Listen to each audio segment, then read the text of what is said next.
the missing middle.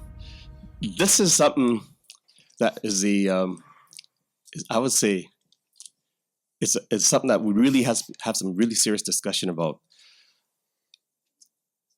I've been in the process from both sides of the permitting process. As an architect applying and also behind the counter in the planning department. I used to be a planner in the city of Vancouver. We used to get a permit in 2 days for a brand new house. So what's changed, right? So here's what I'm going to speak of myself as an individual. Just some policies that BC Green Party has given me, but I want to just talk about what people actually understand. I'm a guy who's got dirt on my fingernails. Let's not talk about feel-good things and everything, but here's what we should do. First thing we got to do is give clarity. We have to give clarity to builders, developers, and people in the real estate industry to understand what the heck's going on, because no one knows what's going on. The first problem right now is that there's essentially definition of zoning. There's so much speculation out there on land parcels because there's no idea of what can or cannot be done. In the U.S., what we can learn is that they can actually redline an area and say, look, guys, here's a defined place in the community. We're going to provide social housing and market housing in here, right?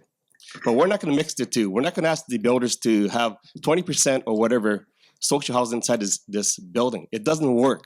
We should never even look at that thing because it is not an efficient way of building a building. You have to have separate circulation for both communities in a single building. What we should do is say, we want in this particular red line area, maybe 1,000 affordable housing units, okay?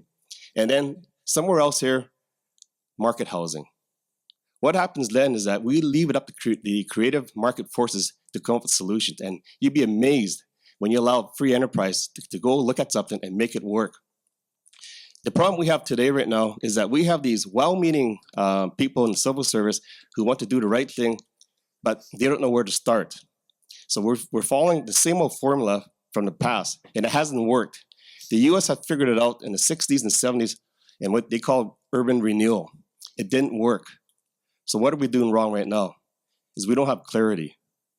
So I would say that we come back and revisit the Municipal Act and actually start defining what can go there. And within the city of Vancouver, for example, we have the Vancouver Charter.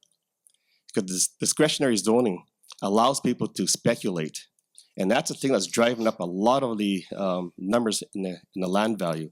When we talk about the middle housing, I love that term because when you approach a neighborhood and say, we're going to provide affordable housing here, the first thing that jumps to the residents is that, oh my God, high-rise towers, lots of density.